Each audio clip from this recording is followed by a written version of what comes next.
one day I'm going to catch up with you pair of guys, and when I do, I'm going to have my knife with me.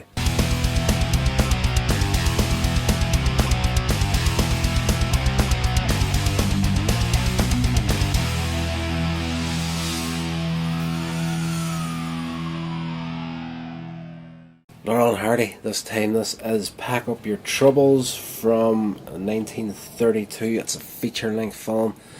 And this one here, just dropped the DVD. This one here, I had completely forgotten how good this film was. They start off, World War One has just broken out. The government are trying to get people into the war effort. They're just picking people off the streets and getting them in, signing them up for the war effort. Stan and Ollie are trying their hardest to avoid this, but that doesn't last for long. They eventually end up getting pulled into it, sent off for training, and eventually end up in the front line. Of course, they're their usual clumsy cells that can't get anything right. Throughout training, they're always doing things wrong. James Finlayson's in here in a small role in this movie as like the commanding officer of their post while they're training. There's a chef at the beginning of it where they're working and they're taking away like the waste material from the kitchens, and he's a smarmy, sarcastic sort, and they're like, "Where do you want us to take this stuff?" And he was like, "Well, where do you think you should take it to the general." So they take it, not realising that he's been sarcastic and smart with them. They take the bins, take them into the sitting room of the commanding officer's house. Of course, this is James Finlayson. He goes crazy. They end up in the brig guardhouse, and along with the chef. And he's like, one day I'm going to catch up with you pair of guys, and when I do, I'm going to have my knife with me. So we skip from that there to the front line.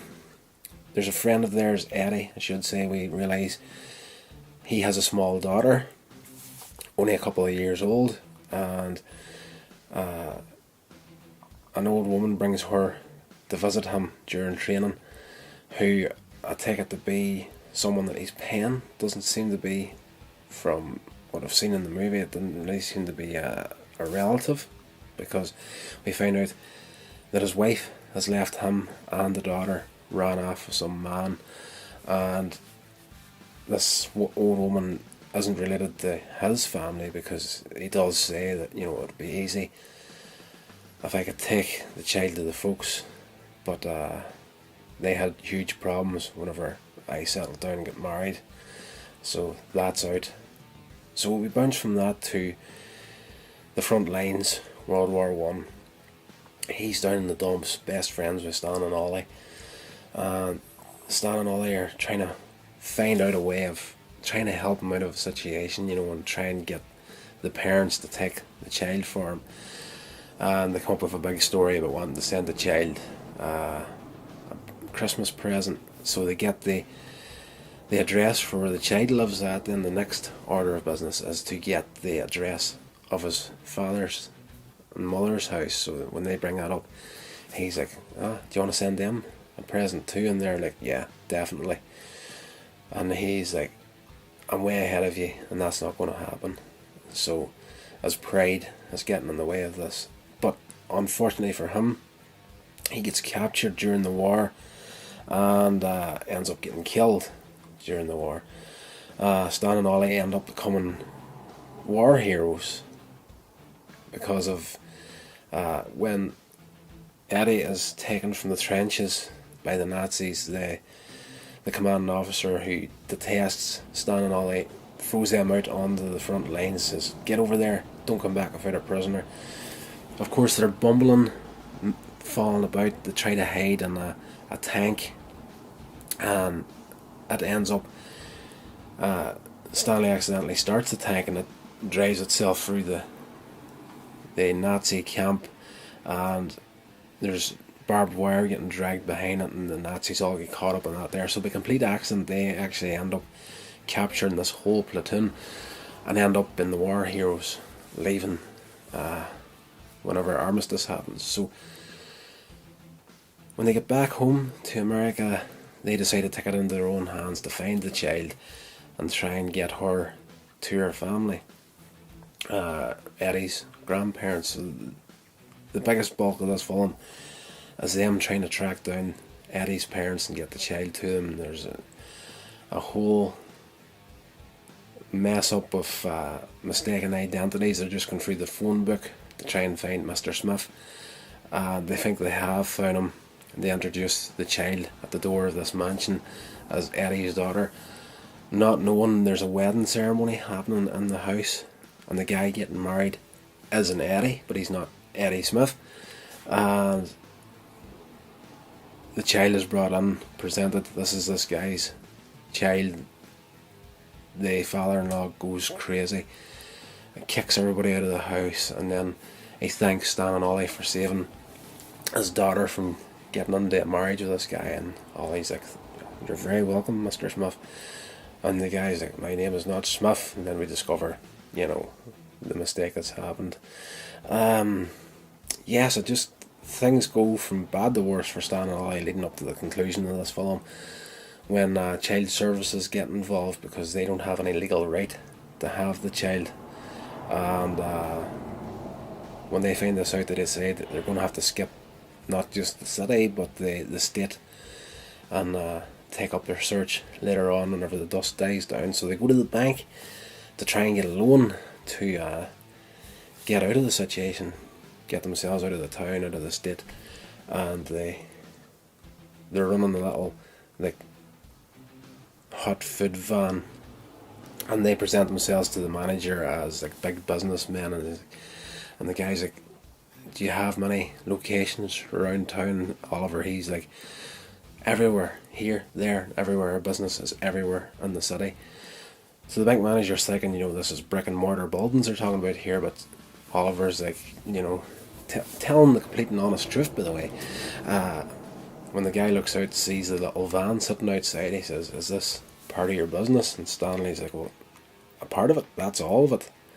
And the manager starts laughing and says, "For me to give you a loan, I would have to be unconscious." He sits down laughing and accidentally knocks a statue off a pedestal that's behind him. It hits him in the head, knocks him out. Stanley's like, "Look, he's unconscious." So they go into the safe, take out the $2,000 they needed to go, and then of course the alarms go off, the police are called, there's a manhunt starts for Stan and Ollie. They're eventually caught by the end of the movie, and we do get a happy end close to the end of this one here, where we actually find out that the bank manager is in fact Eddie's father. So they finally manage to get the child to the grandparents safe and sound, but the film ends off out, and it's beautifully done because it's such a throwaway thing at the start of the movie. Whenever they were put into the prison cell during training along with the chef, and he threatened the next time he seen them he was going to have his knife with him. And at the end of the film, the bank manager says to his butler, "Tell chef to prepare 3 more spaces," and then the fight starts in the kitchen, and the chef comes out and says to the bank manager, "If you want extra dinner made, come out and make it yourself." And he turns around and realises Stan and Ollie, and he's like, "It's the snitchers, it's the guy from the camp." And he says, "I knew I would see you guys again, and I've got my knife." So that's where the film closes off out. Stan and Ollie getting chased out of the house with the chef after them. Absolutely fantastic, brilliant movie, this one here. I enjoyed it so much. This is one we had recorded in VHS whenever I was a child, but it's been that long since I've seen it. I was just 10 minutes into it, and I'm just like, "Oh yes, of course it's this one." Absolutely brilliant. The slapstick in it, the slapstick moments are brilliant. They're not so thick and fast as usual for a Laurel and Hardy film, but the features were more like that. They just sort of more paced themselves as far as the comedy went. But whenever comedy happened, it happened fantastically. There's a lot of falls and stuff that happened close to the end of this movie that are brilliantly done. The the acting all around in it is brilliant, and especially from the child that they're dealing with during the movie. Like, she can't be any more than maybe 5 or 6 years old at the very most in this film, and the part she plays is brilliant for child actors.